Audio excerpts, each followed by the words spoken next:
ದರ್ಶನ್ ಸರ್ದು ಏನೋ ಇಶ್ಯೂ ನಡೆದಿತ್ತು, ನನ್ನ ಬಗ್ಗೆನೂ ಅದರಲ್ಲಿ ಏನೋ ಬಂದಿತ್ತು.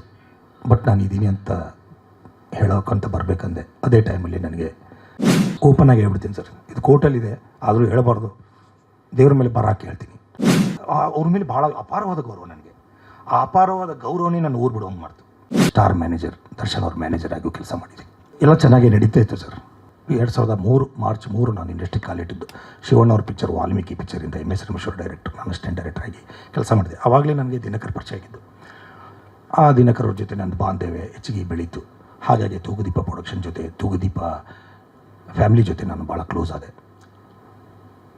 ಇವತ್ತು ನಾನು ಒಂದು ಮಾತು ಹೇಳೋಕ್ಕೆ ಇಷ್ಟಪಡ್ತೀನಿ. ತೂಗುದೀಪ ಪ್ರೊಡಕ್ಷನ್, ತೂಗುದೀಪ ಡಿಸ್ಟ್ರಿಬ್ಯೂಷನ್ ನನ್ನ ಫ್ಯಾಮಿಲಿ ಥರ, ನನ್ನ ಸ್ವಂತ ಮಗನ ಥರ ನೋಡ್ಕೊಂಡಿದ್ದಾರೆ. ದರ್ಶನ್ ಸರ್ ಆಗಲಿ, ದಿನಕರ್ ಆಗಲಿ. ಇವತ್ತು ಒಂದು ದಿನ ದರ್ಶನ್ ಸರ್ ನನಗೆ ಏಕವಚನದಲ್ಲಿ ಮಾತಾಡಿಲ್ಲ. ಯಾಕಂತಂದರೆ ನನ್ನ ಮೇಲೆ ಅಷ್ಟು ಗೌರವ ಇಟ್ಟಿದ್ರು, ನಾನು ಅವ್ರ ಮೇಲೆ ಅಷ್ಟು ಗೌರವ ಇಟ್ಟಿದ್ದೆ. ನನ್ನ ಕಷ್ಟ ಅಂದಾಗ ಭಾಳ ಸಲ ಹೆಲ್ಪ್ ಮಾಡಿದ್ದಾರೆ. ನನ್ನ ಸ್ವಂತ ಅಣ್ಣನ ಥರ ಅವರು, ಸಿಂಪಲ್ಲಾಗಿ ಹೇಳ್ಬೇಕಂದ್ರೆ ನನ್ನ ಸ್ವಂತ ಅಣ್ಣನ ಥರ. ದಿನಕರು ನನಗೆ ಅಷ್ಟೇ ಹೆಲ್ಪ್ ಮಾಡಿದ್ದಾರೆ. 2018 ಜುಲೈ 1 ನಾನು ಭಾಳ ಸಾಲ ಮಾಡ್ಕೊಂಡ್ಬಿಟ್ಟಿದ್ದೆ ಸರ್. ಫೈನಾನ್ಷಿಯಲ್ ಕಮಿಟ್ಮೆಂಟ್, ಸ್ವಲ್ಪ ಪಾಶಾಗಿ ಹೇಳ್ಬೇಕಾದ್ರೆ ನಾನು ಸಾಲ ಮಾಡ್ಕೊಂಡ್ಬಿಟ್ಟಿದ್ದೆ. ಊರು ಬಿಡುವಂಥ ಪ್ರಸಂಗ ಬಂತು. ಬೇರೆ ಬೇರೆ ವೈಯಕ್ತಿಕ ಸಮಸ್ಯೆಗಳು ಆದವು. ನನ್ನ ಹೆಂಡತಿಗೆ ಏನು ವಿಷಯನೇ ಗೊತ್ತಿರಲಿಲ್ಲ, ನಾನು ಸಾಲ ಮಾಡ್ಕೊಂಡಿದ್ದೀನಿ ಹಿಂಗಿದ್ದೀನಿ ಅಂತ. ಅವಳು ಸ್ವಲ್ಪ ಮುಗ್ದೆ. ಅವಳಿಗೆ ಹೆಂಗೋ ಗೊತ್ತಾಗ್ಬಿಡ್ತು ನಾನು ಇಷ್ಟು ಸಾಲ ಮಾಡ್ಕೊಂಡಿದ್ದೀನಿ ಅಂತ. more than 8 crores ನಾನು ಸಾಲ ಮಾಡಿದ್ದು. ಗೊತ್ತಾದ ತಕ್ಷಣ ಅವಳು, ಇಲ್ಲ ರೀ, ನಾವು ಮಧ್ಯಮ ವರ್ಗದವರು ಇಷ್ಟು ಸಾಲ ನಾವು ತೀರ್ಸೋಕ್ಕಾಗಲ್ಲ, ಬೇಡ, ನಾವು ಎಲ್ಲೇ ಊರ ಕಡೆ ಹೋಗ್ಬಿಟ್ರೆ ನಮ್ಮ ಮರ್ಯಾದೆ ಹೋಗ್ಬಿಡುತ್ತೆ, ನಾವು ತೀರ್ಕೊಂಬಿಡೋಣ, ನಾವು ನಮ್ಮ ಜೀವನನ ಕೊನೆ ಮಾಡ್ಕೊಂಬಿಡೋಣ, ಸಾಯೋಣ ಅಂತ ಅವಳು ಹಠ ಹಿಡಿದ್ಲು. ಸಾಯಕ್ಕೆ ಧೈರ್ಯ ಬೇಕಲ್ವ ಸರ್? ನನಗೆ ಧೈರ್ಯ ಇರಲಿಲ್ಲ ಸರ್, ಧೈರ್ಯ ಇರಲಿಲ್ಲ. ನನ್ನ ಹೆಂಡತಿಗೆ ಧೈರ್ಯ ಇತ್ತು, ನನಗಿರಲಿಲ್ಲ ಧೈರ್ಯ. ಚಿಕ್ಕ ಮಗು, LKG ಮಗು, ನನ್ನ ಮಗ, ಒಬ್ಬನೇ ಮಗ. 3 ದಿನ ಬರೀ ಕಣ್ಣಲ್ಲೇ ನೀರು ಹಾಕಿದ್ವಿ, ಏನು ಮಾಡಬೇಕು ಅಂತ. ಸಾಯಬೇಕು ಅನ್ನೋ ವಿಚಾರ ಇದ್ದಾಗ ಒಂದು ಫೋನ್ ಬರುತ್ತೆ ನನಗೆ. ನನ್ನ ಮಿಸ್ಸಸ್ ಊರಿಂದ ಒಂದು ಫೋನ್ ಬರುತ್ತೆ. ಇಲ್ಲ, ನನ್ನ ಮಿಸ್ಸಸ್ ತಮ್ಮ, ನಮ್ಮ ಒಂದು ಫೋನ್ ಬರುತ್ತೆ, ನನ್ನ ಮಿಸ್ಸಸ್ ತಂದೆಯವ್ರದ್ದು. ಅರ್ಜೆಂಟ್ ಮದುವೆ ಫಿಕ್ಸ್ ಆಗಿಬಿಟ್ಟಿದೆ ನಿಮ್ಮ ತಮ್ಮಂದು, ಬಂದಬೇಕು ಅಂತ ನನ್ನ ಹೆಂಡತಿಗೆ ಫೋನ್ ಮಾಡ್ತಾರೆ. ನಮ್ಮ ಮಾವ ನನಗೂ ಮಾಡ್ತಾರೆ, ನೀವು ಬರಬೇಕಳೆ ಅಂದರೆ ನನ್ನ ಮಗನ ಮದುವೆ ಫಿಕ್ಸ್ ಆಗಿದೆ, ಅಚಾನಕ್ ಫಿಕ್ಸ್ ಆಗಿದೆ ಅಂದರು. ನಾವು ಇನ್ನು 3 ದಿನದಲ್ಲಿ ಸಾಯೋದ್ರ ಬಗ್ಗೆ ವಿಚಾರ ಮಾಡ್ತಾಯಿದ್ದೀವಿ, ಇನ್ನು 6 ದಿನದಲ್ಲಿ ಮದುವೆ ಫಿಕ್ಸ್ ಆಗಿದೆ. ಯಾಕೆ ಅಂತಂದರೆ ಅವ್ರದ್ದು ಇಂಟರ್ಕಾಸ್ಟ್ ಮ್ಯಾರೇಜು, ಅಲ್ಲಿನೂ ಸ್ವಲ್ಪ ಪ್ರಾಬ್ಲಮ್ಗಳಾಗಿದ್ದವು. 6 ದಿನದಲ್ಲೇ ಮದುವೆ ಮಾಡುವಂಥ ಪ್ರಸಂಗ ಬಂದಿದೆ. ನನಗೂ ಶಾಕ್ ಅದು. ಆ ನ್ಯೂಸ್ ನೋಡಿದ್ರೆ ಶಾಕು. 6 ದಿನದಲ್ಲಿ ಮದುವೆ ಅಂತಂದರೆ ನಂಬಕ್ಕಾಗ್ತಿರಲಿಲ್ಲ. ಯಾವುದೋ ಒಂದು ಸಣ್ಣ ಚೌಟ್ರಿಯಲ್ಲಿ ಇಟ್ಕೊಂಡು ಏನೋ ಮದುವೆ ಮಾಡಿದ್ರು ಅವ್ರು. ನಾವು ನಮ್ಮ ಸಾಯೋ ಪ್ರೋಗ್ರಾಮ್ನ ಪೋಸ್ಟ್ಪೋನ್ ಮಾಡಿದ್ವಿ. 6 ದಿನ ಆದಮೇಲೆ ಸಾಯೋಣ, ಯಾಕಂದರೆ ಈಗ ಏನಾದರೂ ತೀರ್ಕೊಂಡ್ಬಿಟ್ರೆ ಅವನ ಮದುವೆ ನಿಲ್ಲತ್ತೆ. ಪಾಪ ಅವ್ರದ್ದೇನೋ ಇಂಟರ್ಕಾಸ್ಟ್ ಮ್ಯಾರೇಜು, ಆ ಹುಡುಗಿದು ಏನೋ ಬಂದುಬಿಟ್ಟಿದ್ದಾರೆ ಇವ್ರು ನಂಬಿ. ಬೇಡ, ಇದಕ್ಕೆ ತೊಂದರೆ ಕೊಡೋದು ಬೇಡ ಅನ್ನೋ ಒಂದೇ ಒಂದು ರೀಸನ್ಗೋಸ್ಕರ ನಾವು ಸ್ವಲ್ಪ ಪೋಸ್ಟ್ಪೋನ್ ಮಾಡಿದ್ವಿ. ಮದುವೆಗೆ ಹೋದ್ವಿ. ಮದುವೆಗೆ ಹೋಗ್ಬೇಕಾದ್ರೆ ನನ್ನ ಕಡೆ ಹೇಳಿದ್ನಲ್ಲ ಸರ್, ಬರಿಗೈಲೇ ಲೆಕ್ಕ, ಹೆಚ್ಚು ಕಡಿಮೆ ಲೆಕ್ಕ ಹಾಕಿದ್ರೆ ಬರಿಗೈನೆ 15,000 ಆಗಿತ್ತು. ನಾನು ಯಾವುದೋ ಬಡ್ಡಿ ಕೊಡಬೇಕಾಗಿದ್ದು ದುಡ್ಡು. ಜುಲೈ 1, 2018 ಸಾಯಂಕಾಲ 4 ಗಂಟೆ ನಾನು ಬೆಂಗಳೂರು ಬಿಟ್ಟಿದ್ದು ಸರ್.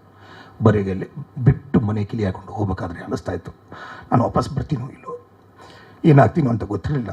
ಕಿಲಿ ಹಾಕೊಂಡು ಹೋದ್ರೆ ಎಲ್ಲನೂ ಇಲ್ಲೇ ಬಿಟ್ಟು ಹೋಗ್ಬಿಟ್ಟೆ. ನನ್ನ ಹೆಂಡತಿ ಮಗನ ಕರ್ಕೊಂಡು ಹೋಗ್ಬಿಟ್ಟೆ. ಮದುವೆಗೆ ಹೋದ್ವಿ.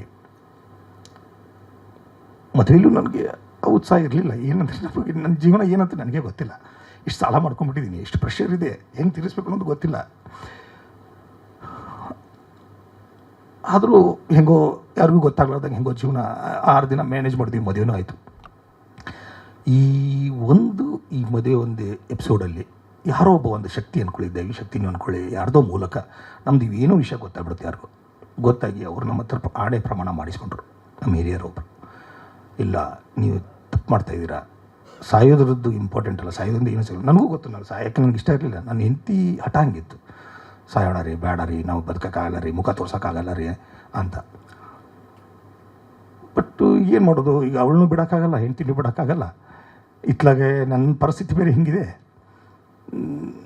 ಅವಳು ನೀವು ಸಾಯಿಲ್ಲಂದ್ರೆ ನಾ ಸಾಯ್ತೀನಿ ಅಂತಿದ್ದಾಳೆ. ಏನು ಮಾಡಲಿ, ಬೇಡ, ಹಂಗಂದ್ರೆ ನಾನು ಮಾಡಿರೋ ತಪ್ಪಿಗೆ ನಾವು ಅವಳೊಬ್ಬಳೇ ಆಗಿ ಸಾಯಬೇಕು, ಈಗ ಇಬ್ಬರು ಕೊಡಿ ಸಾಯೋಣ ಅನ್ನೋ ಅರ್ಥದಲ್ಲಿ ಇದ್ವಿ ನಾವು ಅಷ್ಟೇ.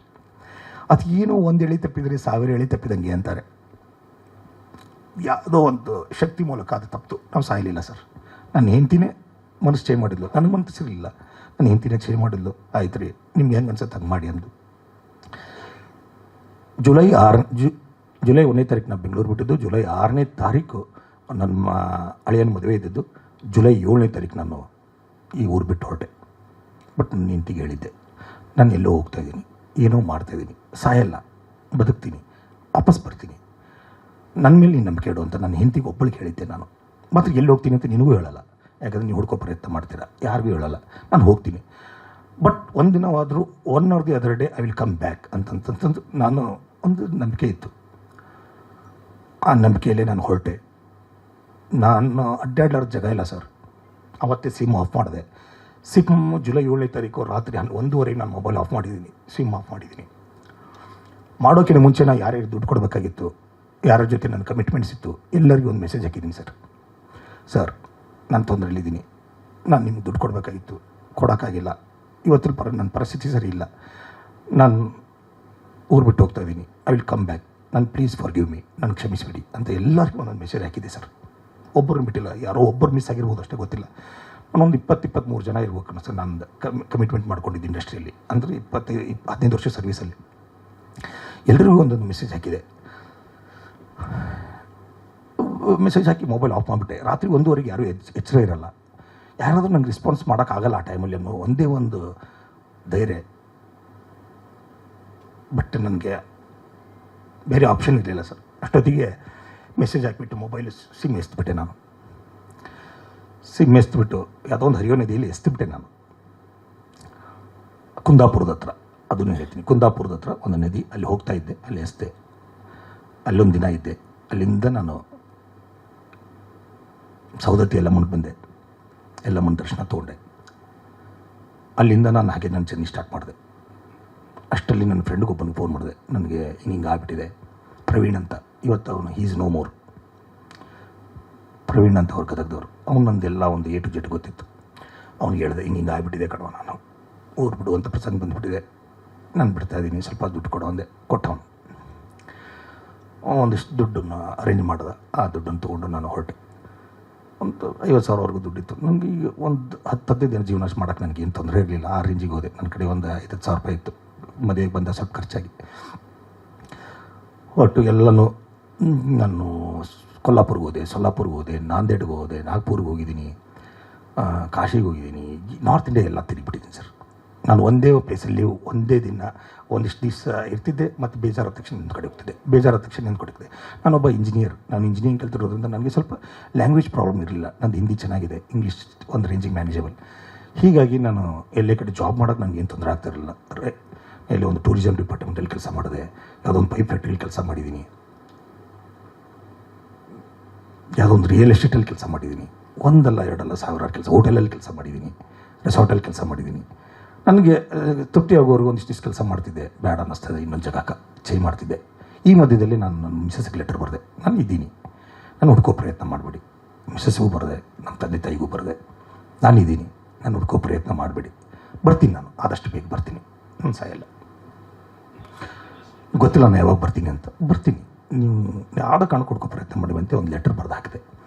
ಹಾಗೆ ನಾನು ಜೀವನ ಹೋಯಿತು. ನನಗೂ ಎಲ್ಲ ಹೆಂಡತಿ, ಮಕ್ಕಳು, ತಂದೆ ತಾಯಿ, ಅಣ್ಣ ತಮ್ಮ, ಅಣ್ಣ ಅಕ್ಕ ಎಲ್ಲರನ್ನೂ ಬಿಟ್ಟಿರೋಕ್ಕೆ ನನಗೂ ಆಗಲ್ಲ. ಇಂಥ ಒಳ್ಳೆ ಫ್ರೆಂಡ್ ಸರ್ಕಲ್ ಇತ್ತು ನನಗೆ. ಎಲ್ಲರನ್ನೂ ಕಳ್ಕೊಂಡು ಹೋಗೋದು ಅಂದರೆ ಅಷ್ಟು ಸರಳ ಅಲ್ಲ ಸರ್. ಆದರೂ ನಾನು 7 ವರ್ಷ ಸರ್ ನನಗೆ ಅಜ್ಞಾತವಾಸದಲ್ಲಿ ಅನುಭವಿಸ್ದೆ ನಾನು. ನಂದು ಆ ಟೈಮಲ್ಲಿ 7:30 ನಡೀತಾ ಇತ್ತು. ನನಗೊಬ್ಬರು ಗುರುಗಳು ಹೇಳಿದರು, ನಿನಗೆ 7:30 ನೀನು ಭಾಳ ಕೆಟ್ಟದಾಗಿದೆ, ಆ ಟೈಮಲ್ಲಿ ಭಾಳ ಹುಷಾರಾಗಿರಬೇಕು ಅಂತ ಹೇಳಿದರು. ಮುಂಚೆನೇ ಹೇಳಿದರು ಅದನ್ನು. ಬಟ್ ನಾನು 7:30 ಊರು ಬಿಟ್ಟಿದ್ದೆ. ನನಗೆ ವಾಪಸ್ ಬಂದಿದ್ದು 7:30 ಮುಗಿದ ಮೇಲೆ ಬಂದಿದ್ದೀನಿ. 6-7 ವರ್ಷ ನಾನು ಅಲ್ಲಿಂದ ನೇಪಾಳ್ಗೆ ಹೋದೆ. ನೇಪಾಳದಲ್ಲಿ ನನ್ನ ಇಂಜಿನಿಯರಿಂಗ್ ಫ್ರೆಂಡ್ ಒಬ್ಬರಿದ್ದರು. ಅವ್ನಿಗೇನು ಗೊತ್ತಿಲ್ಲ, ಅವ್ನು ಕನ್ನಡ, ನಮ್ಮ ಫಿಲ್ಮ್ ಇಂಡಸ್ಟ್ರಿ ಅದೇನು ಗೊತ್ತಿಲ್ಲ. ಅವ್ನು ನೇಪಾಳದವನು. ನಾನು ಇಂಜಿನಿಯರಿಂಗ್ ಕಲಿಬೇಕಾದಾಗ ಅವನ ಜೊತೆ ನನ್ನ ಕ್ಲಾಸ್ಮೇಟ್ ಅವ್ನು ನೇಪಾಳದಿಂದ ಬಂದು ಜಾಯ್ನ್ ಆಗಿದ್ದ. ಅವ್ನು ಹೇಳಿದೆ, ನಾನು ಸ್ವಲ್ಪ ಫೈನಾನ್ಷಿಯಲಿ ಫೇಲ್ಯೂರ್ ಆಗಿದ್ದೀನಿ, ಐ ನೀಡ್ ಎ ಶೆಲ್ಟರ್ ಅಂತಂದೆ. ಅವನೊಂದು ಶೆಲ್ಟರ್ ಕೊಟ್ಟ ನನಗೆ. ಅವನೊಂದು ರೆಸಾರ್ಟ್ ಇತ್ತು, ಅವನದೊಂದು ಹೋಟೆಲ್ ಇತ್ತು, ಅಲ್ಲಿ ಕೆಲಸ ಮಾಡಿದೆ. ಅಲ್ಲೇ ಎಷ್ಟೋ ದಿನ ಕಳೆದೆ ನಾನು ಜನಕ್ಪುರದಲ್ಲಿ. ಜನಕ್ಪುರ ಅಂತ ಊರು. ಹೀಗೆ ನನ್ನ ಜೀವನ 6 ವರ್ಷ ಹೆಂಗೋ ಕಳೀತು. ಮಿಡ್ಲಲ್ಲಿ ಎಲ್ಲೋ ಒಂದು ಕಡೆ ನಾನು ಲೆಟ್ರ್ ಬರೀತಾ ಇದ್ದೆ, ನಾನು ಇದೀನಿ ಅನ್ನೋ ಕ್ಲೂ ಕೊಡ್ತಿದ್ದೆ, ನಾನು ಅಷ್ಟು ಮಾತ್ರ ಹೇಳ್ತಿದ್ದೆ.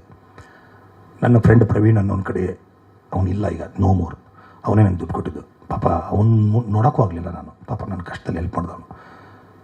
ಅವನ ಮೂಲಕ ನಾನು ಗದಗಲ್ಲಿ ಸ್ವಲ್ಪ ಸಣ್ಣ ಪುಟ್ಟ ಏನು ನಡೀತಾ ಇದೆ ಅಂತ ತಿಳ್ಕೊತಾ ಇದ್ದೆ ವಿಷಯಗಳನ್ನ. ಆಮೇಲೆ 6 ವರ್ಷ ಆಯಿತು ಸರ್. ಎಲ್ಲೋ ಒಂದು ಕಡೆ ಗಿಲ್ಟ್ ಕಾಡ್ತಾಯಿತ್ತು. ನಾನು ಬರಬೇಕು, ವಾಪಸ್ ಬರಬೇಕು, ಸಾಲ ತೀರಿಸಬೇಕು, ಜನರ ಮುಂದೆ ಎಲ್ಲರನ್ನೂ ಹೋಗಿ ಭೇಟಿ ಆಗಬೇಕು. ನನ್ನ ಕಷ್ಟ ಹೇಳ್ಕೊಂಡ್ರೆ ಎಲ್ಲರೂ ನನಗೆ ಒಂದು ಅವಕಾಶ ಕೊಡ್ತಾರೆ, ಹೊಸ ಬದುಕು ಕಟ್ಕೋಬೇಕು, ಸೆಕೆಂಡ್ ಇನ್ನಿಂಗ್ಸ್ ಮತ್ತೆ ನಾನು ಪ್ರಾರಂಭ ಮಾಡಬೇಕು. ಕೈಲಿ ಆದಷ್ಟು ತೀರ್ಸೋಕ್ಕೆ ಪ್ರಯತ್ನ ಪಡೋಣ. 10 ರೂಪಾಯಿ ಕೊಡೋಕ್ಕಾಗಲಿ ಅಂದ್ರೆ 1 ರೂಪಾಯಿ ಆದರೂ ಕೊಡೋಣ. ಅವ್ರ ಮುಂದೆ ಇದ್ದರೆ, ಕಣ್ಣು ಮುಂದೆ ಇದ್ದರೆ ಅದರ ರೀತಿಯೇ ಬೇರೆ. ನಾನು ಹೋಗಿದ್ದು ತಪ್ಪಿದು, ನಾನು ಮಾಡಿದ ತಪ್ಪು ಅಂತ ನನಗೆ ಯಾವಾಗಲೂ ಕಾಡ್ತಾಯಿತ್ತು. ನಾನು ಏನೇ ಹೇಳ್ಕೊಬೇಕಂದ್ರೂ ದೇವ್ರ ಹತ್ರನೇ ಹೇಳ್ಕೊಬೇಕು, ರಾಯರ ಹತ್ರನೇ ಹೇಳ್ಕೊಬೇಕು. ನಾನು ರಾಯರನ್ನು ಭಾಳ ನಂಬ್ತೀನಿ. ರಾಯರೇ ನನ್ನ ಫ್ರೆಂಡ್, ಅವ್ರ ಮುಂದೆ ಕಷ್ಟ ಹೇಳ್ಕೊಬೇಕು ಅಂತ ಒಂದು ನೋವನ್ನು ಅನುಭವಿಸಿದೆ ಎಲ್ಲರನ್ನು ಬಿಟ್ಟು. ಇಷ್ಟರ ಮಧ್ಯದಲ್ಲಿ ನನ್ನ ತಂದೆ ತೀರೋದ್ರು, ಬರಲಿಕ್ಕಾಗಲಿಲ್ಲ. ನನ್ನ ತಾಯಿ ತೀರೋದ್ರು, ಬರಲಿಕ್ಕಾಗಲಿಲ್ಲ. ನಮ್ಮ ಅಜ್ಜಿ ತೀರೋದ್ರು, ಬರಲಿಕ್ಕಾಗಲಿಲ್ಲ. ನನ್ನ ಫ್ರೆಂಡ್ ಪ್ರವೀಣ್ ತೀರೋದ್ರು, ಬರಲಿಕ್ಕಾಗಲಿಲ್ಲ. ಒಂದು ಹಿಡಿ ಮಣ್ಣಕ್ಕಾಗಲಿಲ್ಲ ಸರ್. ಭಾಳ ಬೇಜಾರಾಯಿತು. ನನ್ನ ತಾಯಿ ಯಾವಾಗಲೂ ಹೇಳ್ತಾಯಿದ್ರು, ನೋಡು, ಜೀವನದಲ್ಲಿ ನೀನು ಏನು ಮಾಡ್ತೀಯೋ ಗೊತ್ತಿಲ್ಲ. ಸುಖದಾಗ ಯಾವ್ದಾರು ಫಂಕ್ಷನ್ ಒಳ್ಳೆ ಫಂಕ್ಷನ್ ಇದ್ದಾಗ ಹೋಗಲಿಲ್ಲ ಅಂದರೂ ಅಷ್ಟಾಯಿತು. ಯಾರ ಸತ್ತಾಗ ಹೋಗಿ ಅವ್ರ ಕೊನೆ ಟೈಮಲ್ಲಿ ಅವ್ರ ಮುಖ ನೋಡಿ ಹಿಡಿ ಮಣ್ಣು ಹಾಕಿ ಬಂದರೆ ಅದರಲ್ಲಿ ಸಿಗೋ ಪುಣ್ಯನೇ ಬೇರೆ. ನೀ ಅದನ್ನು ಮಾಡಬೇಕು ಅಂತ ಹೇಳ್ತಿದ್ರು. ನಮ್ಮ ತಾಯಿ ಯಾವುದ್ರ ಮದುವೆ ತಪ್ಪಿಸಿಲ್ಲ ಅಂದರೂ ಯಾವ್ದು ಸತ್ತದ ಅಂದರೆ ಮೊದಲು ಓಡೋಗ್ಬಿಡ್ತಿದ್ರು. ಆ ಥರ ವ್ಯಕ್ತಿ. ಅವ್ರ ಕಡೆ ಕೇಳಿ ಬೆಳೆದಿದ್ದೆ. ನಾನು ಅದನ್ನು ನಡೆಸ್ತಿದ್ದೆ, ಕೆಲವು ತಕ್ಕ ಮಟ್ಟಿಗೆ ನಾನು ನಡೆಸ್ತಾ ಇದ್ದೆ ಇಲ್ಲಿದ್ದಾಗ. ಆದರೆ ನನ್ನ ತಂದೆ ತಾಯಿಗೆ ಹಿಡಿ ಮಣ್ಣು ಹಾಕಕ್ಕೆ ನಾನೇ ಇರಲಿಲ್ಲ. ಎಷ್ಟು ಪರಸ್ಯ ನೋಡಿ, ವಿಧಿ ಅಂದರೆ ಹಿಂಗೆ. ನಾನೇ ನನ್ನ ತಂದೆ ತಾಯಿಗೆ ಹಿಡಿ ಮಣ್ಣು ಹಾಕೋಕ್ಕಾಗಲಿಲ್ಲ. ಮತ್ತೆ ನನಗೆ ಇಲ್ಲಿ ಬರಬೇಕನ್ನಿಸ್ತು. ಇಷ್ಟರ ಮಧ್ಯದಲ್ಲಿ ನಾನು ನಮ್ಮನೆ ಟಚ್ಚಲ್ಲಿ ಬಂದೆ. 1.5 ವರ್ಷದಿಂದ, 1.5 ವರ್ಷ 3 ತಿಂಗಳು ಅಂದ್ಕೊಂಡೆ. ಬಂದೆ, ಟಚ್ಚಲ್ಲಿ ಬಂದುಬಿಟ್ಟು ಹಿಂಗೆ ಬರ್ತಾಯಿದ್ದೀನಿ ಅಂತಂದ್ರು. ಅವಾಗೆಲ್ಲ ನಡೆದ ವಿಷಯ ಗೊತ್ತಾಯಿತು, ಬೇಜಾರಾಯಿತು. ಬಂದೆ ನಾನು. ಅದೇ ಟೈಮಲ್ಲಿ ಸ್ವಲ್ಪ ದರ್ಶನ್ ಸರ್ದು ಏನೋ ಇಶ್ಯೂ ನಡೆದಿತ್ತು. ನನ್ನ ಬಗ್ಗೆನೂ ಅದರಲ್ಲಿ ಏನೋ ಬಂದಿತ್ತು. ಬಟ್ ನಾನು ಇದ್ದೀನಿ ಅಂತ ಹೇಳೋಕ್ಕಂತ ಬರಬೇಕಂದೆ. ಅದೇ ಟೈಮಲ್ಲಿ ನನಗೆ ಕಿವಿ ಆಪ್ರೇಷನ್ ಆಗಿತ್ತು. ಕಿವಿ ಆಪ್ರೇಷನ್ ಆಯಿತು. ಅದು ಕಲ್ಚರ್ ಟೆಸ್ಟ್ ಮಾಡಿದ್ರೆ TB ಆಗಿತ್ತು ನನಗೆ. ಮತ್ತು ನಾನು 4 ತಿಂಗಳ ಬೆಡ್ ರೆಸ್ಟ್ ತೊಗೋಬೇಕಾಯಿತು. 4 ತಿಂಗಳು ಫುಲ್ ಮೆಡಿಕೇಷನ್ಲಿದ್ದೆ. ಅದೆಲ್ಲ ಕ್ಲಿಯರ್ ಆಯಿತು. ಥ್ರೋಟ್ ಆಪ್ರೇಷನ್ ಆಯಿತು, ಕಿಡ್ನಿ ಸ್ಟೋನ್ ಆಪ್ರೇಷನ್ ಆಯಿತು. ನನಗೆ 1 ಅಲ್ಲ 2 ಅಲ್ಲ, ಭಾಳ ಅನುಭವಿಸ್ಬಿಟ್ಟೆ. ಅದಾದಮೇಲೆ ಸ್ವಲ್ಪ ಕ್ಲಿಯರಾಗಿ ನಂದು ಒಂದು ಕೇಸ್ ಇತ್ತು, ಅರ್ಜುನ್ ಸರ್ಜಾ ಅವ್ರದ್ದು. ಅವ್ರಿಗೆ 2 ಚೆಕ್ ಕೊಟ್ಟಿದ್ದೆ ನಾನು, ಸೆಕ್ಯೂರಿಟಿ ಪರ್ಪಸ್ ಅಕೌಂಟ್ಸ್ ಪ್ರೇಮ ಬರ ಡಿಸ್ಟ್ರಿಬ್ಯೂಷನಲ್ಲಿ. ಆ 2 ಚೆಕ್ನ ಅವರು ಪ್ರೆಸೆಂಟ್ ಮಾಡಿದ್ರು, ಅದು ಬೌನ್ಸ್ ಆಗಿತ್ತು. ಅದ್ರ ಮೇಲೆ ನನಗೆ ಸರ್ಚ್ ವಾರಂಟ್ ಇಶ್ಯೂ ಆಗಿತ್ತು. ನನಗೆ ವಿಷಯ ಗೊತ್ತಾಯಿತು. ಸೊ ನಾನು ಬೇಲ್ ತೊಗೊಳ್ಳೇಬೇಕಿತ್ತು. ನಮ್ಮ ಬ್ರದರ್ ಮೂಲಕ ಅವ್ರ ಲಾಯರನ್ನು ಅಪ್ರೋಚ್ ಮಾಡೋಕ್ಕೆ ಟ್ರೈ ಮಾಡಿದ್ವಿ. ಬಟ್ ಆಮೇಲೆ ಸ್ವಲ್ಪ ಏನೋ ಆಗಲಿಲ್ಲ. ಅದಾದಮೇಲೆ ನಾವೇ ಬೇಲ್ ತೊಗೊಂಡೆ. ಹೋದ ವರ್ಷ ಮೇ 29ಕ್ಕೆ ನಾನು ಬೇಲ್ ತೊಗೊಂಡಿರೋದು. ಫಸ್ಟ್ ಟೈಮ್ ನಾನು ಬೆಂಗಳೂರು ಬಂದಿದ್ದೆ. ಅವಾಗ ಬೆಂಗಳೂರು ಬಂದೆ ಆಫ್ಟರ್ 7 ಇಯರ್ಸ್ ಆದಮೇಲೆ ಬೇಲ್ ತೊಗೊಂಡೆ. ಬೇಲ್ ತೊಗೊಂಡಾದ್ಮೇಲೆ ಇಲ್ಲಿಲ್ಲ, ಮತ್ತೆ ಹೋದೆ. ದಿನಕರನ್ ಭೇಟಿಯಾದೆ. ನನ್ನ ಗತಿ ಆಪ್ತರ ಅಂದರೆ ದಿನಕರ್ ಜೊತೆ ನಾನು ಹೆಚ್ಚಿಗೆ ಒಡನಾಟ. ಅವನ ಜೊತೆ ನಾನು ಹೆಚ್ಚಿಗೆ ಪಿಕ್ಚರ್ ಮಾಡಿರೋದು. ನನ್ನ ಒಳ್ಳೆ ಫ್ರೆಂಡ್ ಬೇರೆ. ಅವನು ಭೇಟಿಯಾದಮೇಲೆ ದರ್ಶನ್ ಸರ್ ಅವಾಗ ಊರಲ್ಲಿ ಇರಲಿಲ್ಲ, ಇಲ್ಲೇ ಇದ್ದರು. ಅವರು ಬೆಂಗಳೂರಿದ್ದರು. ಅವಾಗ ಅವ್ರಿಗೆ ಬೇಲ್ ಮೇಲೆ ಹೊರಗೆ ಬಂದಿದ್ದರು. ಮೀಟ್ ಆಗಲಿಲ್ಲ. ಅದು ಹಾಗೆ 3 ದಿನಕ್ಕೆ ಸರ್ ನಾನು ವಾಪಸ್ ಇನ್ನೊಂದು ವಾರ ದೇವಸ್ಥಾನಕ್ಕೆ ಹೋಗಿ ಬರಬೇಕಂತ ಹೋಗಿದ್ದೆ. 3 ದಿನಕ್ಕೆ ಸರ್ ನನಗೆ ಸ್ಟ್ರೋಕ್ ಆಯಿತು, ಪ್ಯಾರಲಿಸಿಸ್ ಆಯಿತು. 7 ತಿಂಗಳು ಮತ್ತೆ ಬೆಡ್ ರೆಸ್ಟ್. ನಾನು ಮೇ 29ಕ್ಕೆ ಬೇಲ್ ತೊಗೊಂಡಿದ್ದೀನಿ. ಅದಾದಮೇಲೆ 7.5 ತಿಂಗಳು ನಾನು ಮತ್ತೆ ಬೆಡ್ ರೆಸ್ಟ್ ತೊಗೊಂಡೆ. ಫುಲ್ ಫಿಸಿಯೋಥೆರಪಿ ಮಾಡಿಸ್ತೇನೆ. ನನಗೆ ವಾಪಸ್ ಬರಬೇಕು, ದುಡಿಬೇಕು ಅಂತ ಬಂದಿದ್ದೀನಿ. ಈ ಟೈಮಲ್ಲಿ ಹಿಂಗೆ ಆಗಿಬಿಡ್ತಲ್ಲಪ್ಪ, ಏನು ನನ್ನ ವಿಧಿನೇ ಹಿಂಗೆ ಬರೆದುಬಿಟ್ಟಿದ್ದೀನಿ ಅಂತ ನಾನು ಅಷ್ಟು ಬೇಜಾರು ಮಾಡ್ಕೊಂಬಿಟ್ಟಿದ್ದೀನಿ. ಮತ್ತು 7 ತಿಂಗಳು ಬೆಡ್ ರೆಸ್ಟ್, ಫಿಸಿಯೋಥೆರಪಿ ಇದು ಮಾಡಿ, ಸ್ವಲ್ಪ ವಾಕಿಂಗ್ ಮಾಡಿ, ಸ್ವಲ್ಪ ವಿಲ್ ಪವರ್ ತೊಗೊಂಡು ಮತ್ತೆ ರೆಡಿ ಆದೆ ಸರ್. ರೆಡಿಯಾಗಿ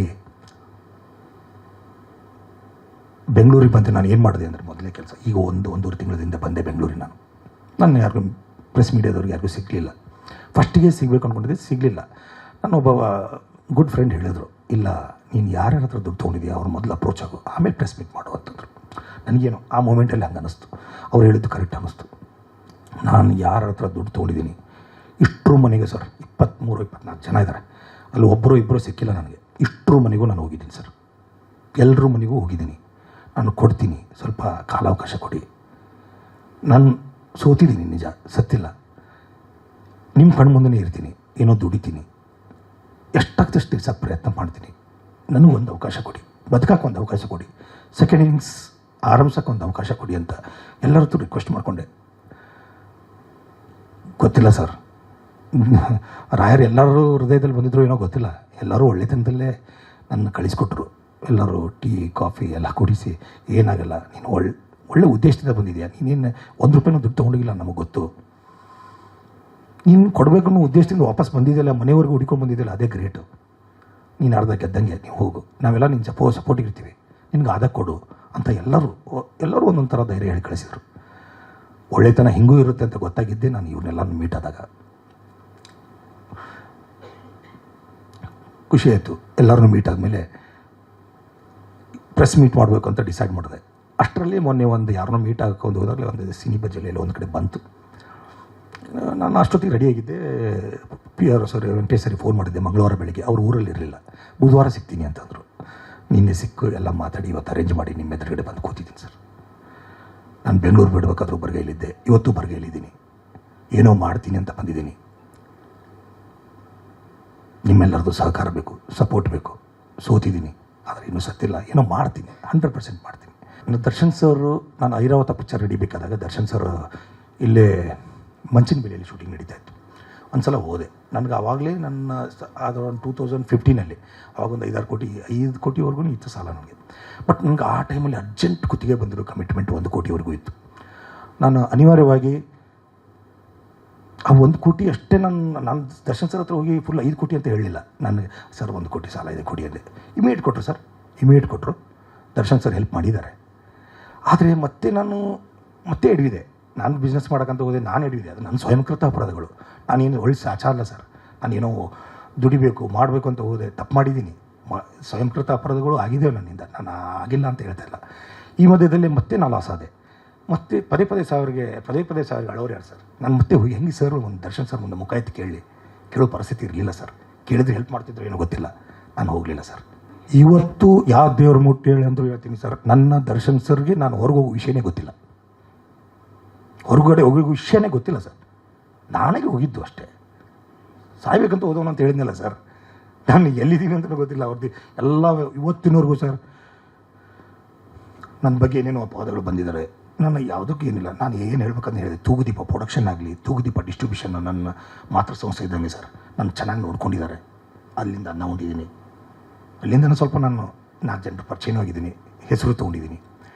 ಅದಕ್ಕೆ ನಾನು ಎಂದೂ ಅನ್ಯಾಯ ಮಾಡಿಲ್ಲ ಸರ್. ಯಾವುದೋ ಒಂದು ಡಿಸ್ಟ್ರಿಬ್ಯೂಷನಲ್ಲಿ ನನಗೆ ಹಿಂಗಾಗಿದೆ ಅಂತ ನನ್ನ ಮೇಲೆ ಅಪವಾದ ಬಂತು, ನಾನು ಮಾಡಿರಲಿಲ್ಲ ಸರ್. ಅದು ಯಾವುದೋ ಒಂದು ಬೇರೆ ಟೆಕ್ನಿಕಲ್ ಮಿಸ್ಟೇಕ್ ಆಗಿದ್ದು, ಅದು ನನ್ನ ಮೇಲೆ ಅಪವಾದ ಬಂತು. ನಾನು ₹1 ಯಾರ್ದು ತೊಗೊಂಡೋಗಿಲ್ಲ sir, including Darshan sir. Darshan ಸರೇ ನನ್ನ ಕಷ್ಟ ಅಂತಂದ ಕೊಟ್ಟರು ದುಡ್ಡು ಬಿಟ್ಟರೆ ಬೇರೆ ಯಾವ ದುಡ್ಡು ತೊಗೊಂಡೋಗಿಲ್ಲ ಸರ್. ಪ್ರೇಮ ಬರ ಒಂದೇ ಘಟನೆ ಅಲ್ಲ ಸರ್. ನನ್ನ ಪ್ರೇಮ ಬರೋದು ಒಂದು ಸಣ್ಣ ಡಿಸ್ಟ್ರಿಬ್ಯೂಷನ್ ಅಷ್ಟೇ. ಆ ಪಿಕ್ಚರ್ ಮಾಡ್ತಾಯಿದ್ವಿ, ಪಿಕ್ಚರ್ ಚೆನ್ನಾಗಿ ಹೋಯಿತು. ಪ್ರೇಮ ಬರ ಅರ್ಜುನ್ ಸರ್ಜಾ ಸರ್ ಭಾರಿ ಒಳ್ಳೆಯವರು. ಬಟ್ ಏನಂತಂದರೆ ನನಗೆ ಅದಕ್ಕಿಂತ ಹೆಚ್ಚಿಗೆ ನನಗೆ ಔಟ್ಸೈಡ್ ಫೈನಾನ್ಷಿಯಲ್ಸ್ ಕಮಿಟ್ಮೆಂಟ್ಸ್ ಭಾಳ ಆಗಿದ್ದು.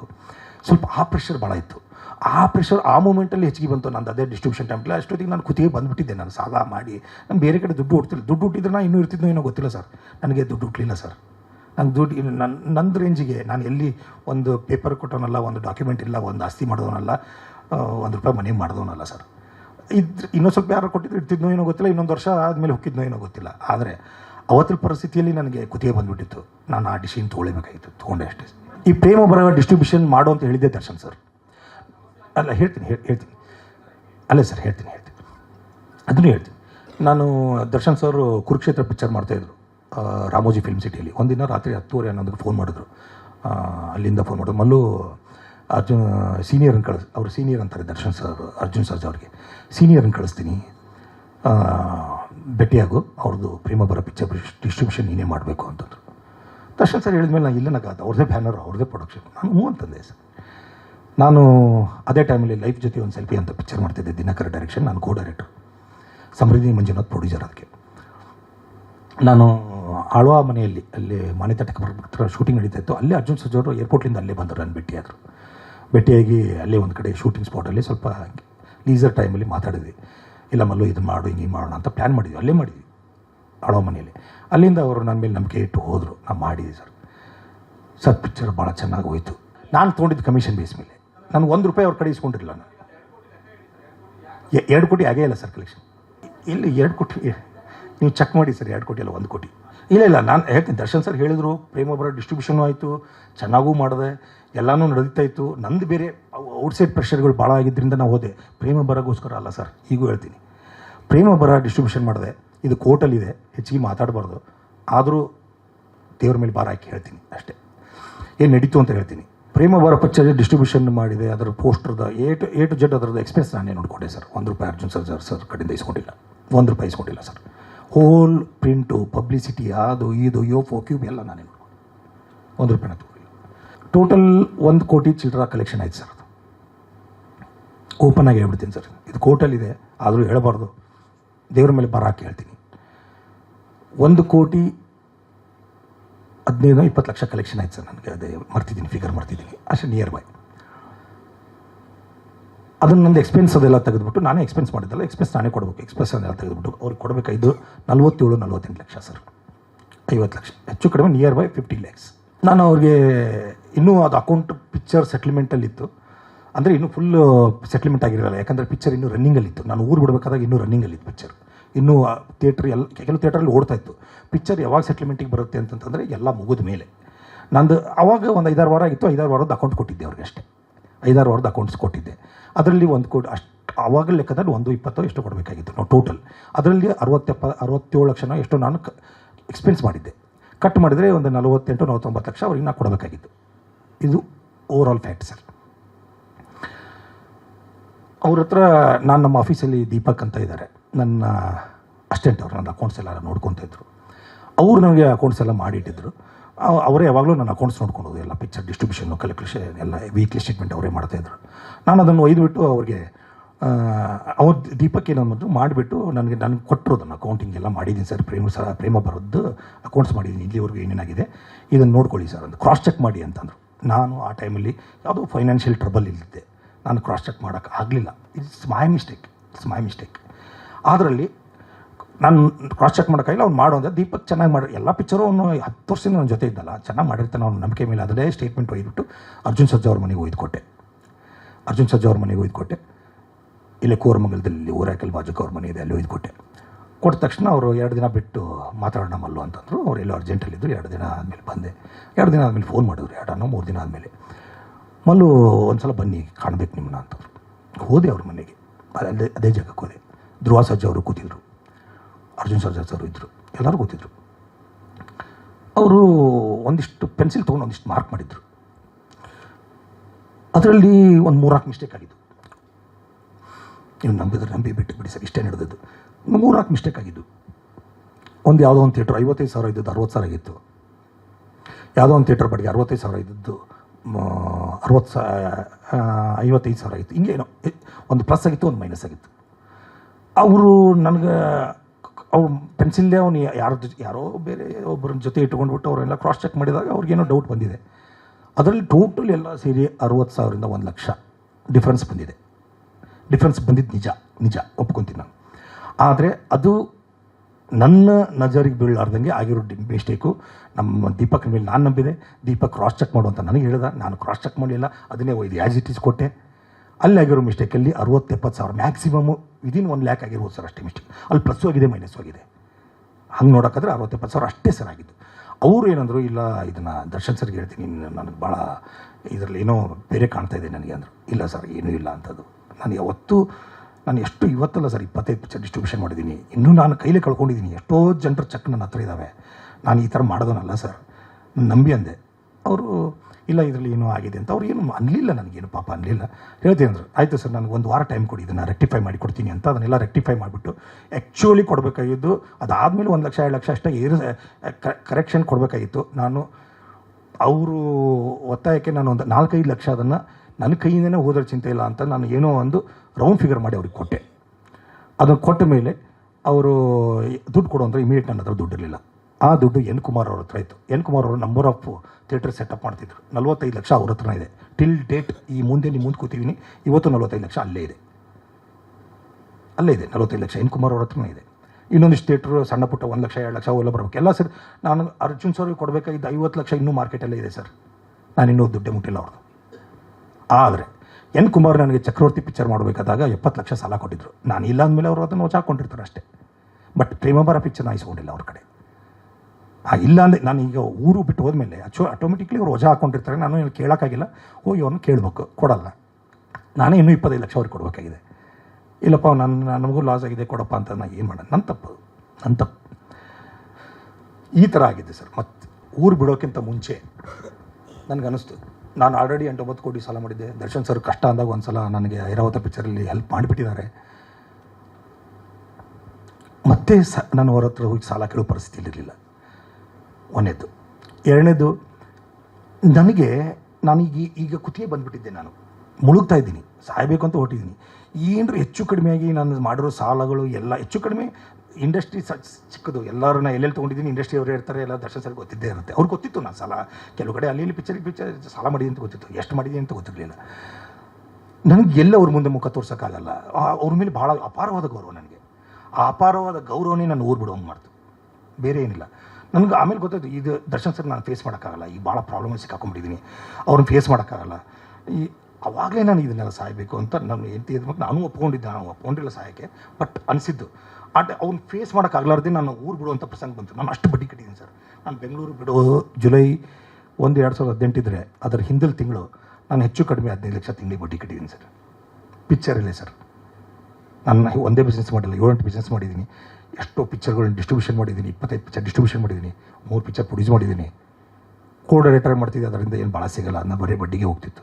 ಪಿಕ್ಚರ್ ಅಂದಮೇಲೆ ಇವತ್ತಿಲ್ಲ ನಾಳೆ ಗೆಲ್ತೀವಿ ಅಂತಲೇ ಹೋಗ್ತಾರೆ ಸರ್ ಎಲ್ಲರೂ. ಸರ್ ನಂಬಿಕೆ ಅಂದರೆ ಏನೋ ಗೊತ್ತಿಲ್ಲ, ಅದು ಬಂಡತನ ಇತ್ತು ನನ್ನ ಹತ್ರ. ನಾನು ಏನು ಮಾಡೋಕ್ಕಾಗಲ್ಲ. ನಾನು ಏನೋ ಒಂದು ಪಿಕ್ಚರ್ ಕೈ ಹಿಡಿಯುತ್ತೆ, ನಾನು ತೀರಿಸ್ತೀನಿ ಅನ್ನೋ ನಂಬಿಕೆ ಇತ್ತು ಸರ್. ಆ ನಂಬಿಕೆ ಮೇಲೆ ನಾನು ಹೊರಟೆ, ನಾನು ಮಾಡ್ತಾ ಹೋದೆ. ನಾನು ಗೊತ್ತಿಲ್ಲ, ನಾನು ಹೇಳಿದ್ನಲ್ಲ, ನಾನು ಯಾವಾಗ ಹಿಡಿದಿದ್ದೆ ಅಂತ ಗೊತ್ತಿಲ್ಲ, ಯಾವಾಗ ಪ್ರಪಾತಕ್ಕೆ ಬಿದ್ದೆ ಅಂತ ಗೊತ್ತಿಲ್ಲ. ಇವತ್ತು ನನಗೆ ಈ ಪಿಕ್ಚರ್ ಕೈ ಹಿಡಿಬೋದು ಅಂತ ನಾನು ಮುಂದೆ ಹೋಗ್ತಾ ಇದ್ದೆ. ಅದ್ರ ಮಧ್ಯದಲ್ಲಿ ನನಗೆ ದುಡ್ಡು ಹುಡ್ತಾ ಇತ್ತು ಸರ್. ನಾನು ನಿಮ್ಗೆ ಮುಂಚೆನೇ ಹೇಳಿದೆ, ಇವತ್ತು ಹೇಳಿದ್ದೀನಿ, ನಾನು 1 ರೂಪಾಯಿ ದುಡ್ಡು ತೊಗೊಂಡೋಗಿಲ್ಲ. ಬರಿಗೈಲಿದ್ದೀನಿ. ಇದನ್ನು ನಾನು ಒತ್ತಿ ಹೇಳ್ತಾ ಇದ್ದೀನಿ ಸರ್ ಅಷ್ಟೇ. ನನ್ನ ಕಡೆ ಈಗ ಪ್ರೆಸ್ ಮೀಟ್ ಮಾಡೋಕ್ಕೂ ದುಡ್ಡಿರಲಿಲ್ಲ. ವೆಂಕಟೇಶ್ ಅವರು ಮತ್ತು ನವರಸನ್ ಅವರು ಅರೇಂಜ್ ಮಾಡಿಕೊಟ್ಟಿದ್ದಾರೆ. ಏನೋ ಮಾಡಬೇಕು ಅಂದ್ಕೊಂಡಿದ್ದೀನಿ. ಏನು ಅಂತಂದರೆ ನಾನು ಡಿಸ್ಟ್ರಿಬ್ಯೂಷನ್ ಮಾಡಲ್ಲ, ಪ್ರೊಡಕ್ಷನ್ ಮಾಡಲ್ಲ, ನನ್ನ ಕಡೆ ದುಡ್ಡಿಲ್ಲ. ಡೈರೆಕ್ಟರ್ ಮಾಡಬೇಕಂದ್ರೆ ತಲೆ ಓಡಲ್ಲ, ಕ್ರಿಯೇಟಿವಿಟಿ ಬೇಕು. ನನಗೆ ಡೈರೆಕ್ಷನ್ ಮಾಡೋಕ್ಕೂ ಹೋಗಲ್ಲ. ಈ ಮಧ್ಯದಲ್ಲಿ ಒಂದು celebrity management company, related event management company ಅಂತ ನಾವು ಏನೋ ಅಂದ್ಕೊಂಡಿದ್ದೀನಿ ಸರ್. ಇನ್ನೂ ಪ್ರಿಪ್ರೇಷನ್ ಹಂತದಲ್ಲಿದೆ. ಇದ್ರ ಬಗ್ಗೆ ನಾನು ಸ್ವಲ್ಪ ಲೇಟಾಗಿ ಮಾತಾಡ್ತೀನಿ. ಅದಕ್ಕೆ ನನ್ನ ಫ್ರೆಂಡ್ ಒಬ್ಬರು ಸಹಾಯ ಮಾಡ್ತಾಯಿದ್ದಾರೆ. Is in San Francisco. ಅವರು ನನ್ನ ಕಷ್ಟ ಸುಖ ನೋಡಿದ್ರು. ಅವರು ನನ್ನ ಕಷ್ಟದಲ್ಲಿ ಹೆಲ್ಪ್ ಮಾಡಿದವರು. ಅವರು ಇಲ್ಲ ಮಲ್ಲು, ನಾನು ಹಿಂಗೆ ಬಂದೆ ಅವ್ರ ಮುಂದೆ. ಈಗ ಬಂದ ಮೇಲೆ ಅವ್ರು ಕಾಂಟ್ಯಾಕ್ಟ್ ಮಾಡಿದೆ. ಅವ್ರು ಹೇಳಿದರು, ನಾನು ಇದ್ದೀನಿ, ನೀನು ಮಾಡು, ನಿನ್ನ ಪೊಟೆನ್ಷಿಯಲ್ ನನಗೆ ಗೊತ್ತು, ನೀನು ಮಾಡು, ಏನೋ ಒಂದು ಒಳ್ಳೇದಾಗುತ್ತೆ, ನಾನು ನಿನ್ಗೆ ಸಾಥ್ ಕೊಡ್ತೀನಿ ಅಂತ ಅವರು ನನಗೆ ಧೈರ್ಯ ಮಾಡಿ ಹೇಳಿದ್ದಾರೆ. ಈ ಪ್ರಾಜೆಕ್ಟ್ನ ನಾನು ಇವತ್ತಲ್ಲ, ನಾನು 2017 ಮಾಡಬೇಕು ಅಂದ್ಕೊಂಡಿದ್ದು ಪ್ರಾಜೆಕ್ಟ್ನ. ಅವಾಗ ನಾವು ಅದನ್ನು ನಾನು ಕೂಡ ನನ್ನ ಫ್ರೆಂಡ್ ಕೂಡ ಮಾಡ್ಬೇಕು ಅಂದ್ಕೊಂಡಿದ್ವಿ. ಅವತ್ತು ಅನಿವಾರ್ಯ ಕಾರಣಗಳಿಂದ ನನಗಿರೋ ಫೈನಾನ್ಷಿಯಲ್ ಕ್ರೈಸಿಸಿಂದ, ನನಗಿರೋ ಫೈನಾನ್ಷಿಯಲ್ ಟೆನ್ಷನಿಂದ ಅದು ಮಾಡೋಕ್ಕಾಗಿರಲಿಲ್ಲ ಅವಾಗ. ಅದನ್ನು ಈಗ ಬಂದ ಮೇಲೆ ನನಗೆ ಅದು ನನ್ನ ಸ್ಟ್ರೆಂತ್ ಅನ್ನಿಸ್ತು. ಅದು ನನ್ನ ಸ್ಟ್ರೆಂತು. ಅದರಲ್ಲಿ ನನ್ನ ರೂಢಿ ಇದೆ, ಕೆಲಸ ಮಾಡಿ ರೂಢಿ ಇದೆ. ನಾನು ಫಿಲ್ಮ್ ರಿಲೇಟೆಡ್ ಕೆಲಸನೇ ಅದು, celebrity management. It's a private collaboration network with celebrities and ಎಲ್ಲೆಲ್ಲಿ ಮೀಡಿಯಾಗೆ ಯಾರ್ಯಾರಿಗೆ ಅವಶ್ಯಕತೆ ಇರುತ್ತೆ, ಎಲ್ಲೆಲ್ಲಿ ನೀಡ್ ಇರುತ್ತೆ, ಅಲ್ಲೆಲ್ಲಿ ಸೆಲೆಬ್ರಿಟಿನ ಕಳಿಸ್ಕೊಡುವಂಥ ಒಂದು ಪ್ರೈವೇಟ್ ಪ್ಲ್ಯಾಟ್ಫಾರ್ಮ್. ನಾನು ಒಂದೇ ಒಂದು ದೇವ್ರ ಹತ್ರ ನಿಮ್ಮ ಮೂಲಕ ಬೇಡ್ಕೊಳೋದಷ್ಟೇ, ದರ್ಶನ್ ಸರ್ ಆದಷ್ಟು ಬೇಗ ನಿರಪರಾಧಿ ಅಂದ್ಕೊಂಡು ಹೊರಗೆ ಬರಲಿ ಅನ್ನೋದಷ್ಟೇ ಬೇಡ್ಕೊತೀನಿ, ಹೆಚ್ಚಿಗೆ ಏನಿಲ್ಲ. ಅವ್ರನ್ನ ಭಾಳ ಚೆನ್ನಾಗಿ ನೋಡ್ಕೊಂಡಿದ್ದಾರೆ. ಅವ್ರು ಕರೆದು ನಾನು ಹೋಗ್ತೀನಿ, ಕೆಲಸಕ್ಕಂತ ಹೋಗ್ತೀನಿ. ಆದರೆ ನಾನೀಗ ಅಂದ್ಕೊಂಡಿರೋ ಪ್ರಾಜೆಕ್ಟು ಸ್ಟಾರ್ ಬ್ರಿಡ್ಜ್ ಅಂತ ಅದರ ಹೆಸರು. ಅದನ್ನು ನಾನು ಅದ್ರ ಕಡೆ ಫೋಕಸ್ ಮಾಡ್ತಾಯಿದ್ದೀನಿ. ಅವ್ರು ಬಂದ ಮೇಲೆ ಕರೆದ್ರೆ ನಾನು ಅವ್ರಿಗೆ ಫುಲ್ ಟೈಮ್ ಆಗಿ ಮಾಡೋಕ್ಕಾಗಲ್ಲ, ಪಾರ್ಟ್ ಟೈಮ್ ಆಗಿದ್ರು ಮಾಡ್ತೀನಿ. ಅವ್ರು ಕರೆದ್ರೆ ನಾನು ಗ್ಯಾರಂಟಿ ಹೋಗ್ತೀನಿ. ಅವ್ರಿಗಿಲ್ಲ ಅನ್ನೋಕ್ಕಾಗಲ್ಲ. ನಾನು ಫಿಲ್ಮ್ ಲೈನಲ್ಲಿ ಇತ್ಲಾಗ ಡೈರೆಕ್ಟರ್ ಆದೆ, ಪ್ರೊಡ್ಯೂಸರ್ ಆದೆ, ಡಿಸ್ಟ್ರಿಬ್ಯೂಟರ್ ಆದೆ, ಬ್ಯುಸಿ ಆಗಿಬಿಟ್ಟೆ ಮೇಡಮ್. ಡಿಸ್ಟ್ರಿಬ್ಯೂಷನು ಮಾಡೋಕ್ಕೆ ಸ್ಟಾರ್ಟ್ ಮಾಡಿಬಿಟ್ಟೆ. ಆ ಟೈಮಲ್ಲಿ ಏನು ಮಾಡ್ತು, ನಾನು ಮತ್ತು ದರ್ಶನ ಮ್ಯಾನೇಜರ್ ಆಗಿಬಿಟ್ಟೆ. ಫುಲ್ಲು ಪ್ಲೆಜ್ ಇದ್ದಿದ್ದರಿಂದ ನಾನು ನನಗೆ ಬೇಕಾಗಿರೋ ಫ್ರೆಂಡಿಗೆ ಅದನ್ನು ಹಚ್ಕೊಟ್ಟೆ. ಅವ್ನು ಚೆನ್ನಾಗಿ ಮಾಡ್ತಾನಂತ. ಅವನು 6-7 ತಿಂಗಳು ಚೆನ್ನಾಗಿ ನಡೆಸ್ತಾ. ಅವನದೇನೋ ಪರ್ಸನಲ್ ಪ್ರಾಬ್ಲಮ್ಮು ಚೆನ್ನಾಗಿ. ಆಮೇಲೆ ಬರ್ತಾ ಅವನು ಸ್ವಲ್ಪ ಇಂಟ್ರೆಸ್ಟ್ ಕಡಿಮೆ ಆಯಿತು. ಅದೇನೇನು ಅಷ್ಟೊತ್ತಿಗೆ ನಾವು ವಿಜಯನಗರದಲ್ಲಿ ಮಾಡಿದ್ದು, ಅಲ್ಲೇ ಒಂದು 4-5 ಹೋಟೆಲ್ ಓಪನ್ ಆಗಿಬಿಟ್ಟು ಅಷ್ಟೊತ್ತಿಗೆ ನಮ್ಮದು ಕಡಿಮೆ ನಡೀತಾ ಇತ್ತು, ಅವನು ಮಾಡೋಕ್ಕಾಗ್ತಿರಲಿಲ್ಲ. ನಾನು ಹೋಗಿ ವಾಪಸ್ ಅದನ್ನು ರೀಟೇಕ್ ಮಾಡ್ಕೊಂಡು ಪರಿಸ್ಥಿತಿ ಒಳಗಿರಲಿಲ್ಲ, ನನ್ನ ಪೊಸಿಷನ್ನೇ ಬೇರೆ ಆಗಿತ್ತು.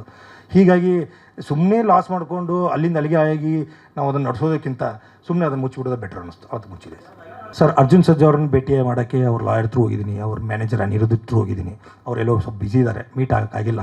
ಈಗ ಮುಗಿದ ತಕ್ಷಣವೇ ನನ್ನ ನೆಕ್ಸ್ಟ್ ಕೆಲಸ ಇರೋದು ಅರ್ಜುನ್ ಸರ್ಜಾನ ಮೀಟ್ ಆಗೋದು. ಸರ್ ನನಗೆ ಧ್ರುವ ಸರ್ಜಾ ಅವರು, ಅರ್ಜುನ್ ಸರ್ಜಾ ಅವ್ರದ್ದು ನಾನು ಅವತ್ತೇ ಭೇಟಿಯಾಗಿದೆ ಸರ್, 2018 ಭೇಟಿಯಾಗಿದ್ದು. ಅದಾದ ಮೇಲೆ ಇವತ್ತಿನವ್ರಿಗೆ ಏನು ನಡೆದಿದೆ ಅಂತ ನನಗೆ ಗೊತ್ತಿಲ್ಲ ಸರ್. ನಾನೇ ನಿಮ್ಮ ಹತ್ರ ಕೇಳ್ಕೊಬೇಕೀಗ. ಅಲ್ಲ ಅವ್ರ ನಡುವೆ ಏನು ನಡೆದಿದೆ, ಅವ್ರು ಏನು ಮಾತಾಡಿದ್ದಾರೆ, ನನಗೇನೂ ಗೊತ್ತಿಲ್ಲ ಸರ್. ಸರ್ ಆ್ಯಕ್ಚುಲಿ ನನಗೆ ಗೊತ್ತಿಲ್ಲ ಸರ್. ಸರ್ ನೀವು ಹೇಳ್ಬೇಕು ಸರ್, ನನಗೂ ಗೊತ್ತಿಲ್ಲ ಸರ್. ಈಗ ನೀವೇ ಯಾರು ಗೊತ್ತಿದ್ರೆ ಹೇಳಿ ಸರ್ ಪ್ಲೀಸ್. ನನಗೆ ಗೊತ್ತಿಲ್ಲ, ನನಗೆ ಗೊತ್ತಿದ್ದನ್ನು ಹೇಳ್ಬೋದಲ್ಲ ಸರ್. ನನ್ನ ಕಣ್ಣಿಂದಿದ್ದು ನಾನು ಏನು ಹೇಳಿ ಸರ್. ಪ್ರೇಮ ಬರಹದಲ್ಲಿದ್ದಂಥ ಒಂದು ಅವರ ಬಾಂಧವ್ಯ ಈಗಿಲ್ಲ, ಅದಕ್ಕೆ ಕಾರಣ ಪ್ರೇಮ ಬರಹ ಅನ್ನುವಂಥ ವಿಚಾರ ಇದೆ ಸರ್. ಅದಕ್ಕೋಸ್ಕರ ನಾನು ಕೇಳ್ತಾ ಇರೋದು. ಅಲ್ಲ ಸರ್, ಅದೇ ಕಾರಣ ಅಂತ ನನಗೆ ಗೊತ್ತಿಲ್ಲ ಸರ್. ಈಗೂ ನನಗೆ ಗೊತ್ತಿಲ್ಲ ಸರ್. ಅದೇ ಕಾರಣನೋ ಬೇರೆ ಕಾರಣನೋ ನನಗೆ ಗೊತ್ತಿಲ್ಲ ಸರ್. ಪ್ಲೀಸ್ ಅದನ್ನು ನನಗೆ ಗೊತ್ತಿಲ್ಲದ ನಾನು ಹೆಂಗೆ ಹೇಳಿ ಸರ್, ಕ್ಷಮಿಸ್ಬಿಡಿ ಪ್ಲೀಸ್. ನನಗೆ ಅದು ಗೊತ್ತಿಲ್ಲ ಸರ್. ಅದೇ ಸರ್, ಸ್ಟಾರ್ ಬ್ರಿಡ್ಜ್ ಅಂತ ಒಂದು ಸೆಲೆಬ್ರಿಟಿ ಮ್ಯಾನೇಜ್ಮೆಂಟ್ ಕಂಪ್ನಿ ಮಾಡ್ತಾಯಿದ್ದೀನಿ.